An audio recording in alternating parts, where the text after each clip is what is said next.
Hello everyone, welcome back to my YouTube channel Technical Civil Orbit. Today I am going to discuss another topic of construction management and accounts, that is construction planning and construction scheduling. Before going to start our video, please like, share and subscribe my YouTube channel Technical Civil Orbit. So let's start the video.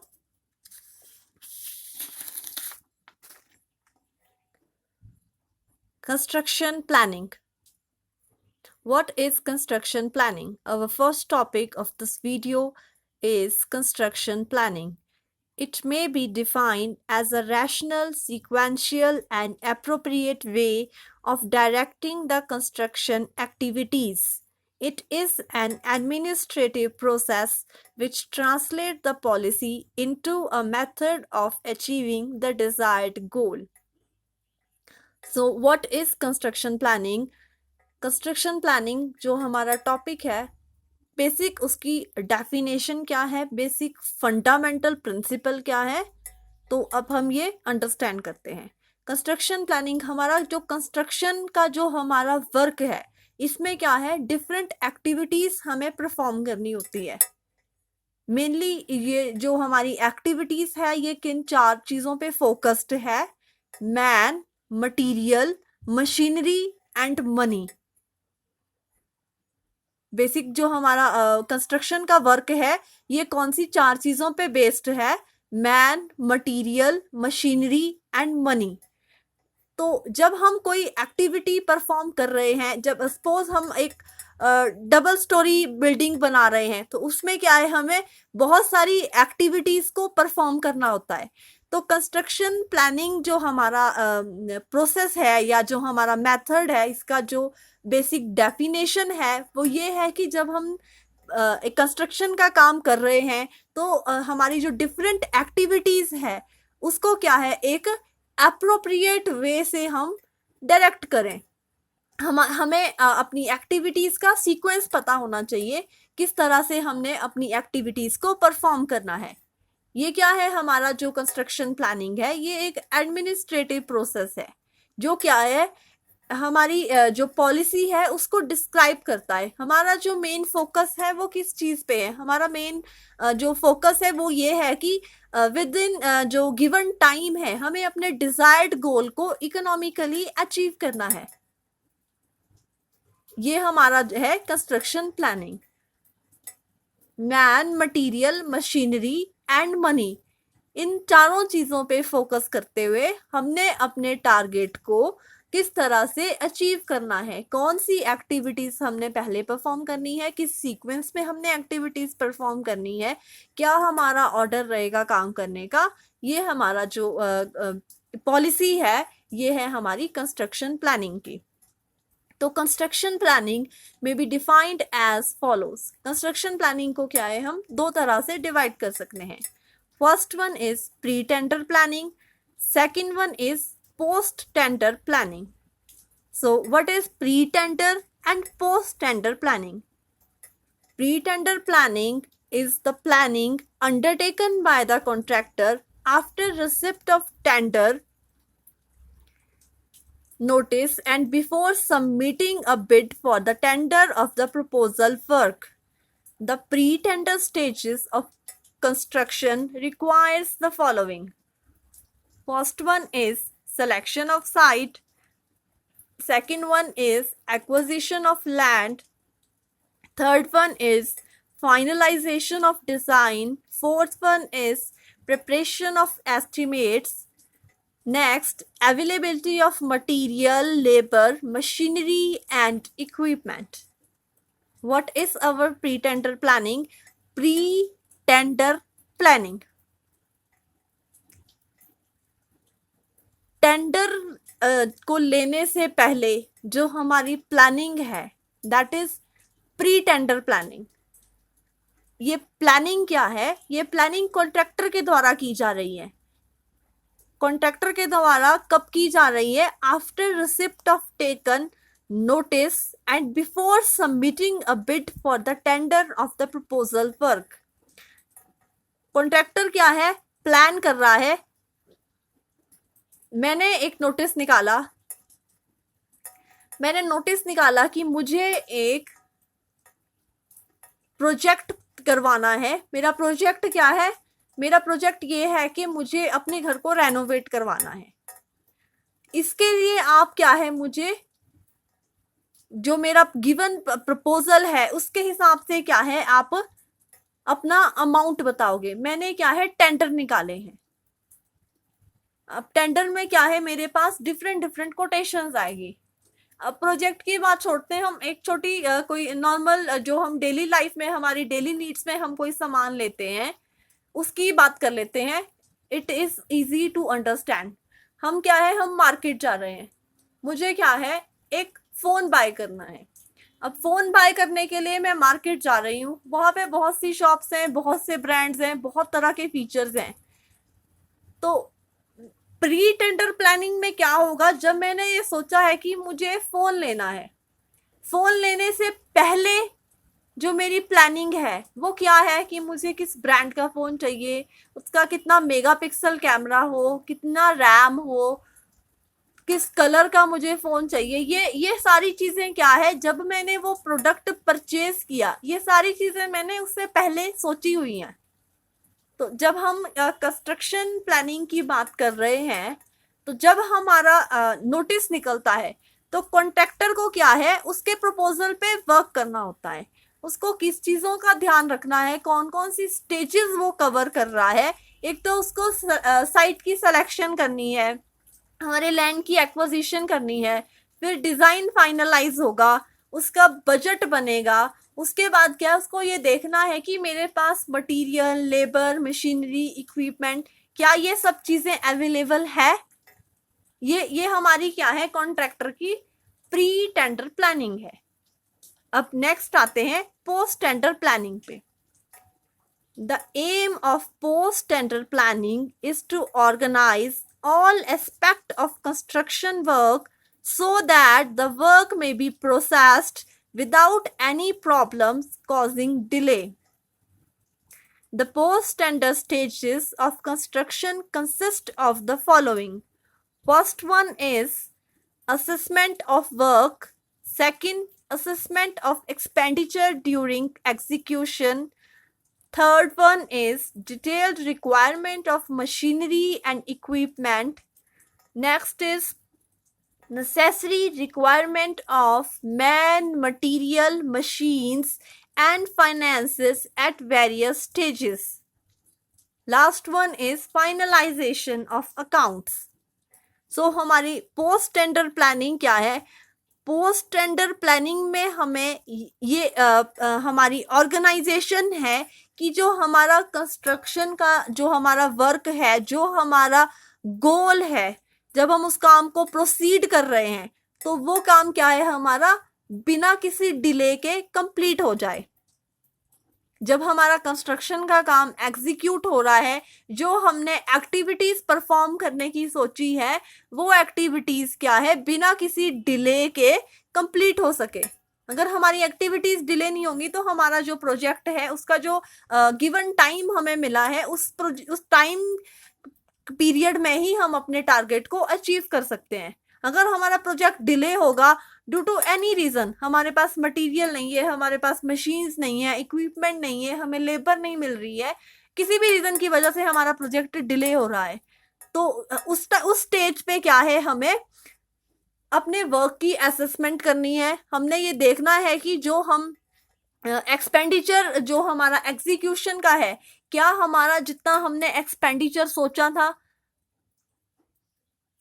वो उतना ही use हो रहा है, या क्या है कि हमारा प्रोजेक्ट जो है, हमें जब हम एग्जीक्यूट कर रहे हैं, एक तो वो डिले बहुत हो रहा है, ऊपर से क्या है वो हमें बहुत कॉस्टली पड़ रहा है। तो पोस्ट टेंडर प्लानिंग में हमने क्या है, जो हम एक्टिविटीज परफॉर्म कर रहे हैं, जो हम अपने काम को एग्जीक्यूट कर रहे हैं, उसमें ये देखना है, एक तो हमारा काम स्मूथली चलता रहे बिना किसी डिले के। सेकेंडली, जो हमारा एस्टिमेट है, जो हमारा काम करने का बजट है, वो उसके आसपास में ही हमारा काम हो।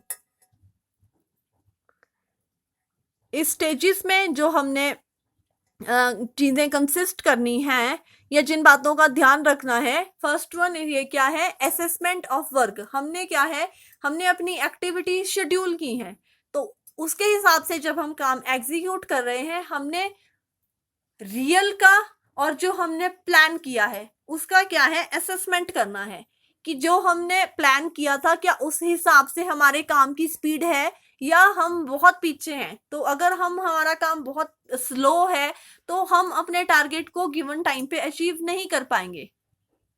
तो पहले हमने ये देखना है कि जो हम काम प्रोसीड कर रहे हैं उसका जो हमारा असेसमेंट था क्या वो सही चल रहा है।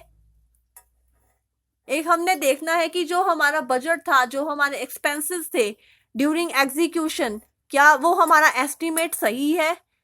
इसमें क्या है, हमने देखना है जो हमारी मशीनरी यूज हो रही है, जो हमारे इक्विपमेंट है, मैन मटेरियल, जो हमारी स्टेजेस है, हर स्टेज पे हमने ये फाइनलाइज करना है कि जो हमारा बजट था क्या हम उसके हिसाब से काम कर रहे हैं। हमने जो अपना जो हमारा मेन फोकस है वो किस पे है, अपने टारगेट को अचीव करना है economically with in a given time. तो ये हमारी थी pre tender planning and post tender planning. Pre tender planning हमारी थी कि जब हम प्रोजेक्ट पे नोटिस पीरियड पे मतलब जब टेंडर का नोटिस निकला है उस टाइम पे जब हमने अपने प्रपोजल को सबमिट करने के लिए जो वर्क किया, that is our pre tender planning in construction management. And what about our post tender planning. Post tender planning क्या है कि जब हम अपने काम को एक्चुअल में एग्जीक्यूट कर रहे हैं तो उसकी क्या है, हमने एक सही तरह से ऑर्गेनाइजेशन की, सही तरह से हमारा काम प्रोसीड करे, इस चीज का हमने क्या है चेक रखना है, इस चीज का हमने क्या है ध्यान रखना है। हमारे काम में कोई डिले ना हो किसी भी रीजन की वजह से, मैन मटेरियल मशीनरी या मनी, किसी भी रीजन की वजह से हमारे प्रोजेक्ट पे इफेक्ट नहीं पड़ना चाहिए। With in a given time हमें अपना जो डिजायर्ड गोल है, जो हमारा प्रोजेक्ट है वो अचीव करना है, वो कंप्लीट करना है। तो नेक्स्ट जो हमारा टॉपिक है वो है कंस्ट्रक्शन शेड्यूलिंग। तो कंस्ट्रक्शन शेड्यूलिंग क्या है, it is a mechanical process for setting up the sequential order of the various operations in a construction project by fixing the dates of starting and completing each operation of the activity. Construction scheduling क्या है, इसमें क्या है हमने sequential order में, मतलब हमने क्या है एक सीक्वेंस के हिसाब से जो भी हमने एक्टिविटीज परफॉर्म करनी है उसकी क्या है हमने डेट फिक्स कर दी। सपोज अगर हमने फाउंडेशन का काम कर रहे हैं तो हमने क्या है कि मैंने अगर 1 मई को ये काम स्टार्ट करना है, एंड डेट मेरी क्या है 15 मई है। इस तरह से क्या है हम अपने काम के लिए स्टार्टिंग और एंडिंग डेट फिक्स कर लेंगे कि इतने टाइम में, इस टाइम ड्यूरेशन के अंडर हम अपनी एक्टिविटी को कंप्लीट कर सकें। ये है हमारा कंस्ट्रक्शन शेड्यूलिंग। शेड्यूलिंग में क्या है, मतलब हमने अपनी एक्टिविटीज को क्या है टाइम ड्यूरेशन के साथ मैनेज करना है, एक सीक्वेंस में, एक ऑर्डर में हमने क्या है अपनी एक्टिविटीज को, जो हमारा टाइम, जो हमें टाइम ड्यूरेशन है उसके हिसाब से क्या है कंप्लीट करना है, इसका एक ऑर्डर प्रिपेयर करना है। ये हमारा है construction scheduling. In order to prepare a construction schedule, the following data is required. जब हम कंस्ट्रक्शन शेड्यूल पे वर्क कर रहे हैं, जब हम अपनी एक्टिविटीज, हमारे जो ऑपरेशंस जो हमने एक कंस्ट्रक्शन प्रोजेक्ट को कंप्लीट करने के लिए परफॉर्म करने हैं, उसको क्या है हम स्टार्टिंग और एंडिंग डेट दे रहे हैं, तो उसके लिए हमने किन किन चीजों को ध्यान में रखना है, क्या क्या हमारे जो मेन पॉइंट्स हैं जिन पे हमने फोकस करना है। First one is number of operations, number of activities, output of labour and number of field workers. हमने क्या है अपने नंबर ऑफ ऑपरेशंस, हमारे नंबर ऑफ ऑपरेशंस क्या हैं, एक ऑपरेशन को कंप्लीट करने के लिए हमें कितनी एक्टिविटीज परफॉर्म करनी पड़ रही हैं। एक एक्टिविटी के लिए जो हमारा आउटपुट है लेबर का वो कितना है, हमें कितने फील्ड वर्कर्स की जरूरत है, ये सब चीजें क्या है हम शेड्यूल कर लेंगे। इससे क्या है हमारा एक बजट सेट हो जाएगा और क्या है जो हमारी एक्टिविटीज हैं, जो हमारे ऑपरेशंस हैं,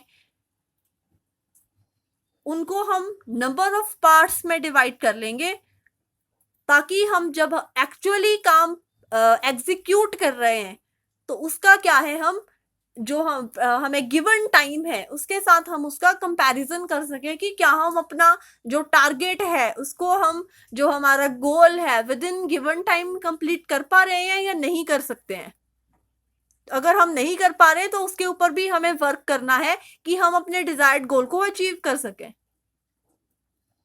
जो भी हमें ड्रॉबैक्स हैं, जिस भी वजह से हमारा काम डिले हो रहा है, उनको क्या है उस चीज पे हमने फोकस करना है, उस चीज पे हमने वर्क करना है और अपने जो टारगेट है, हमारा जो गोल है, उसको गिवन टाइम में ही अचीव करना है। Next one is methods of planning and scheduling. हमारे कौन कौन से मेथड्स हैं प्लानिंग के और शेड्यूलिंग के। The methods of planning and scheduling the construction of a project are as follows. By chart such as bar charts or Gantt chart and milestone charts. Second one is by network technique such as program evaluation review technique and critical path method. जो हम methods जो हम adopt कर रहे हैं, दो तरीके के मेथड हैं। फर्स्ट वन इज एक है हमारा by chart method. By chart method में भी हमारे पास दो तरह से फॉर्मेशन है, एक बार चार्ट है, एक माइलस्टोन चार्ट है। सेकंड हमारा है network technique method. Network technique method में एक हम सीपीएम मेथड यूज करते हैं। सीपीएम क्या है? Critical path method. नेक्स्ट क्या है? हम पर्ट मेथड यूज करते हैं, प्रोग्राम एवेल्युएशन रिव्यू टेक्निक। तो अब ये मेथड डिस्कस कर लेते हैं कि ये मेथड किस तरह से हम परफॉर्म कर सकते हैं या किस तरह से हम चार्ट प्रिपेयर कर सकते हैं, क्या डिफरेंसेस है। तो आगे वीडियो कंटिन्यू करते हैं। Bar chart method. The bar chart और Gantt chart was developed by Henry Gantt for planning and scheduling the methods of construction. This chart is a graphical representation of various activities involved in a construction work. It consists of two coordinates.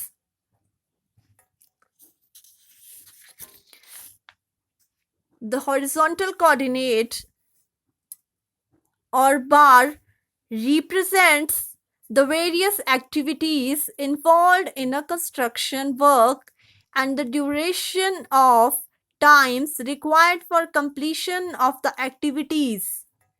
Since the various activities are shown by a number of parallel ordinates or bar, therefore it is called a bar chart.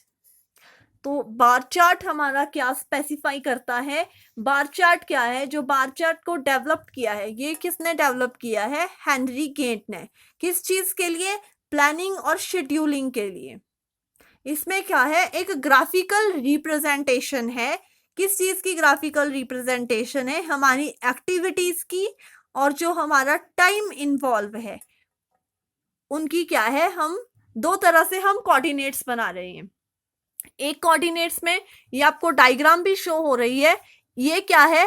एक coordinate में हम अपनी activities को show कर रहे हैं, second coordinate में हम क्या है? अपना टाइम ड्यूरेशन शो कर रहे हैं। ये क्या है? नंबर ऑफ डेज, ये है एक्टिविटी। तो सबसे पहले यहाँ पे देखिए foundation, excavation, shuttering, concrete pouring. तो इसको क्या है? हमने टाइम ड्यूरेशन के साथ मेंशन किया है।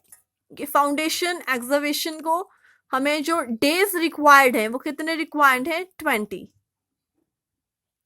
तो जो हमारा बार चार्ट है वो क्या है, एक ग्राफिकल रिप्रेजेंटेशन है एक्टिविटी की टाइम ड्यूरेशन के साथ। हॉरिजेंटल जो ऑर्डिनेट्स हैं, जो बार है, वो क्या है, हमारी वेरियस एक्टिविटीज को रिप्रेजेंट कर रहे हैं, जैसा कि आपको डायग्राम में शो हो रहा है। And the duration of times required for completion of the activities. अब बार चार्ट का यूज क्या है? The use of a bar chart is very popular in construction department because of the following advantages.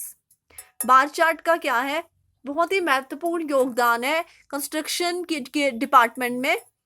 इसके क्या क्या हमारे advantages हैं? It is very simple to prepare and interpret. ये क्या है, इसको प्रिपेयर करना बहुत ही आसान है। इसमें क्या है, हमने एक्टिविटीज के साथ बस टाइम ड्यूरेशन को नोट करना है। सेकेंडली क्या है, ईच आइटम ऑफ वर्क और एक्टिविटी इज शोन सेपरेटली। जैसा हम डायग्राम में देख रहे हैं कि हमारी जो डिफरेंट डिफरेंट एक्टिविटीज है, इसको क्या है, हमने डिफरेंटली शो किया है। It is very easy to compare the progress and original schedule. Bar chart के द्वारा क्या है, हमें एक्चुअल वर्क को कंपेयर करना बहुत इजी है। अब मैंने आपको ये डायग्राम हम शो कर रहे हैं कि फाउंडेशन जो एग्जीबिशन है उसके लिए हमारे 20 डेज रिक्वायर्ड है। जब हम एक्चुअल में काम कर रहे हैं तो क्या हम 20 डेज में अपना जो टारगेट है वो अचीव कर लेंगे? ये काम का जो हमारा कंपेयर करना है, ये बार चार्ट क्या है, बहुत ही इजी है प्रिपेयर करने का, बहुत ही इजी है अंडरस्टैंड करने को।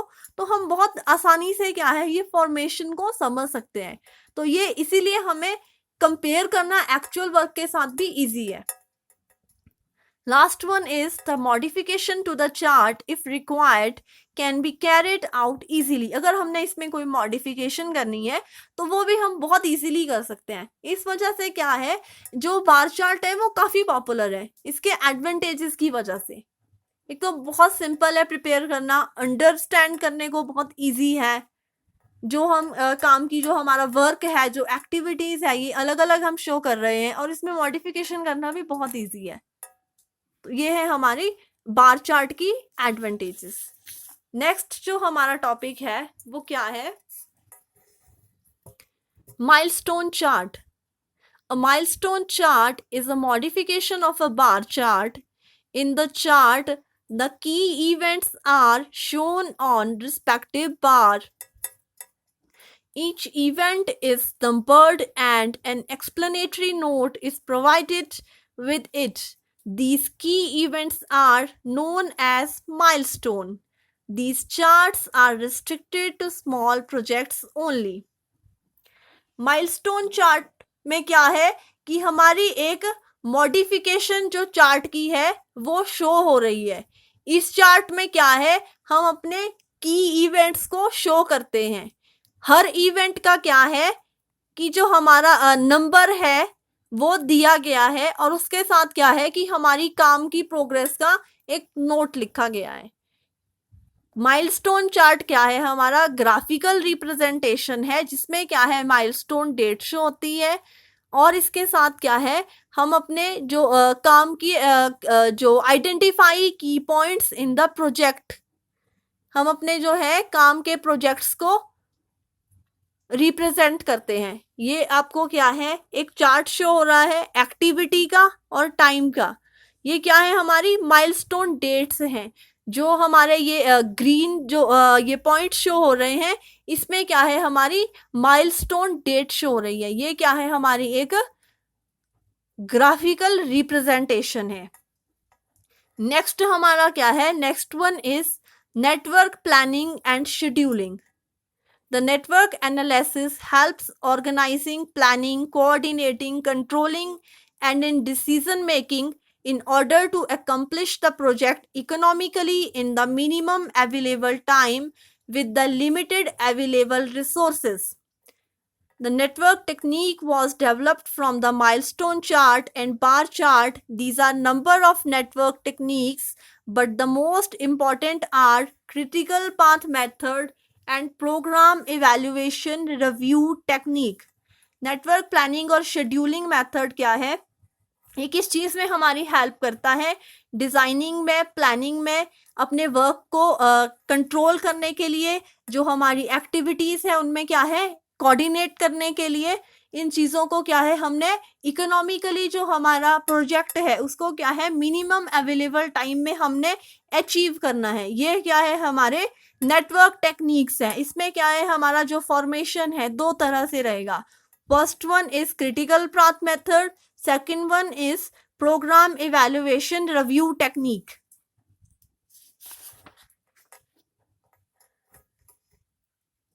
ये जो नेटवर्क प्लानिंग मेथड्स हैं इसको ब्रीफ में डिस्कस करने से पहले हम कुछ बेसिक से टर्म्स हैं उन्हें अंडरस्टैंड कर लेते हैं। तो जो हमारी टर्म्स इसमें जो यूज हो रही हैं वो कौन कौन सी है। A network is a schematic representation of the entire project consisting of number of activities. These activities are joined together in such a way as to form an integrated network as shown in figure. Network planning में क्या है हम अपनी सारी activities को एक graphical representation से show करते हैं। इसमें क्या है हमारा हमने जो सिस्टमेटिक रिप्रेजेंटेशन की है अपने इंटायर प्रोजेक्ट में परफॉर्म होने वाली एक्टिविटीज की। तो सबसे पहले जान लेते हैं कि what is activity. Every project consist of a number of job operation और task which are called activities. An activity is shown by an arrow and it begins and end up with an event. An activity consumes time and resources.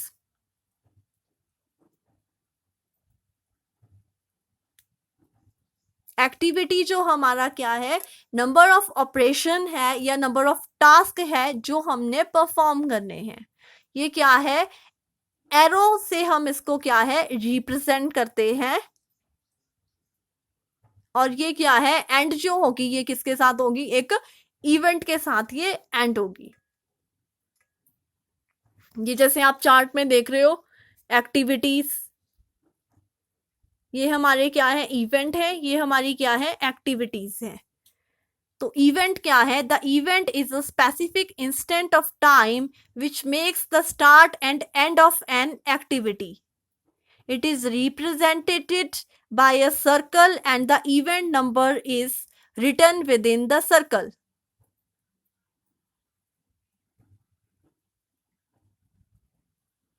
Event क्या है specific instant of time, जो क्या है represent किस चीज से हम कर रहे हैं, ये क्या है सर्कल से रिप्रेजेंट हो रहा है। इसमें क्या है हम नंबर ऑफ एक्टिविटी इसमें नंबर ऑफ इवेंट इसमें क्या है हम लिख रहे हैं।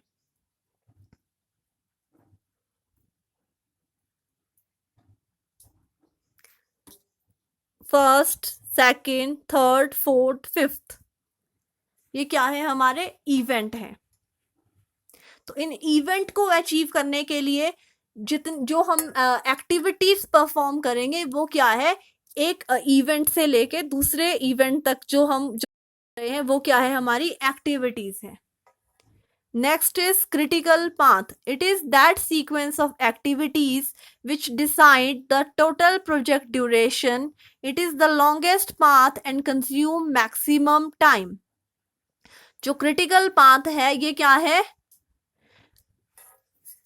सीक्वेंस को बताता है, जो हमारी एक्टिविटीज का सीक्वेंस है, जो हम प्रोजेक्ट को अचीव करने के लिए जो हमारा सीक्वेंस हमने एक्टिविटीज का बनाया है उसको क्या है रिप्रेजेंट करता है। क्रिटिकल पाथ जो है ये क्या है सबसे लॉन्गेस्ट पाथ है।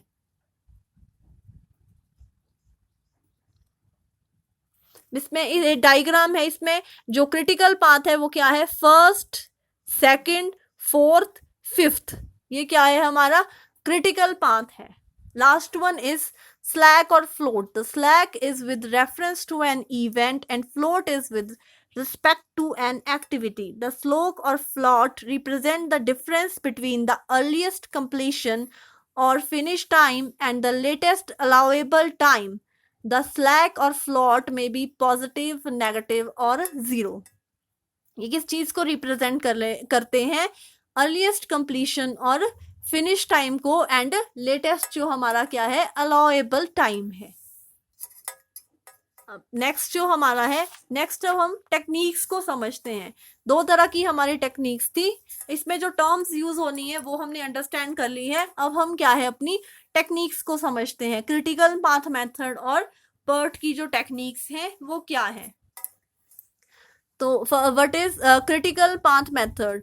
The critical path method is a network technique to deal with large and complex projects.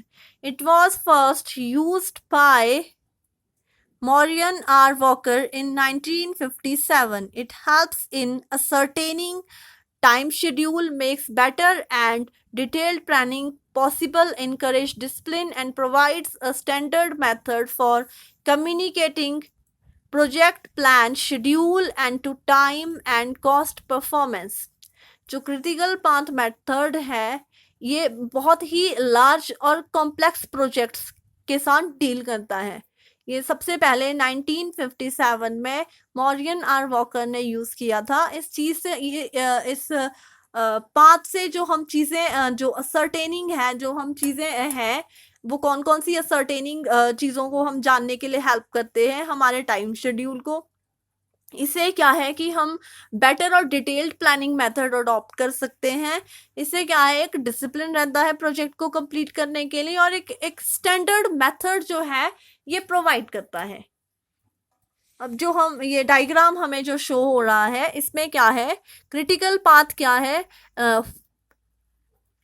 1 2 3 4 8 9. ये क्या है फर्स्ट सेकंड थर्ड फोर्थ 8 9. ये क्या है हमारा क्रिटिकल पाथ है. ये पाथ क्या है हमारा सीक्वेंस शो कर रहा है कि एक्टिविटीज क्या है हमारे किस मैनर में हम किस सीक्वेंस में हम क्या है परफॉर्म कर रहे हैं. तो first second third fourth after that 8th and 9th.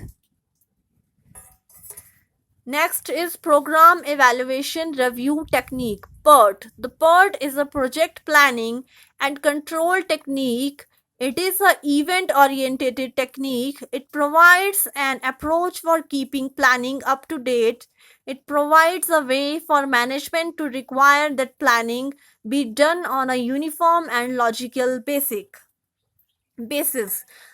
PERT जो है किस चीज को ये रिप्रेजेंट करता है प्रोग्राम इवैल्यूएशन रिव्यू टेक्निक को. ये क्या है इवेंट ओरिएंटेड टेक्निक है. ये क्या है हमारी जो प्लानिंग है उसको क्या है अप टू डेट रखती है. ये क्या है हमें जो हमारी प्लानिंग है उसको क्या है यूनिफॉर्म और लॉजिकल मैनर में परफॉर्म करने की हमारी मैनेजमेंट है. The PERT analysis is based upon the following 3 estimates: optimistic or best time. Next one is most probable or likely time. Last one is pessimistic or worst time. अब इन तीनों चीजों को understand करते हैं. फर्स्ट वन इज ऑप्टिमिस्टिक और best time. It is the shortest possible time in which an activity can be completed if everything goes exceptionally well. ये क्या है सबसे शॉर्टेस्ट पॉसिबल टाइम है. नेक्स्ट इज मोस्ट पॉसिबल और likely time. It is the time in which the activity is normally expected to complete under normal contingencies. Next है pessimistic or worst time. It is the time in which an activity will take to complete in case of difficulty. It is the longest of all the 3 time estimates. If T or optimistic or best time, T and most probable or likely time, and TP pessimistic or worst time, then the pessimistic time TM for completion of an activity is given by TM is equal to plus TP plus 4TN over 6, जो हमारा क्या है, तीन तरह के हमारे पास क्या है, टाइम के एस्टिमेट्स हैं। कौन कौन सा? एक तो जो हमारा है अर्लीस्ट टाइम, लॉन्गेस्ट टाइम, एक क्या है हमारा जो नॉर्मल एक्सपेक्टेड टाइम है काम को कंप्लीट करने का। इन तीनों को जब हम फोकस्ड करते हैं, इन तीनों पे जब हम एनालाइज करते हैं, तो जो हमारा प्रोबेबिलिस्टिक टाइम बनेगा एक्टिविटी को परफॉर्म करने का, उसका क्या है, हमें ये फॉर्मूला दिया है, TM is equal to T0 plus TP plus 4TN over 6। तो इसके बेस पे हम क्या है, एक प्रॉब्लम को सॉल्व करते हैं। For a given activity the optimistic time, pessimistic time and the most probable estimate are 5, 17 and 8 days respectively. The expected time is, तो हमें जो प्रॉब्लम में गिवन है वो क्या है, optimistic time, pessimistic time and most probable estimate. हमें given क्या है, तीन वैल्यूज गिवन है हमें। कौन कौन सी वैल्यूज गिवन है? T0, TN और TP की वैल्यूज हमें गिवन है। तो हमें हमारी जो फॉर्मूला है, we know that TM is equal to T0 plus TP plus 4TN over 6। Put the given values in equation. TM is equal to 5 plus 17 plus 4 into 8 over 6. तो TM is equal to 9 days। तो ये थी हमारी आज तो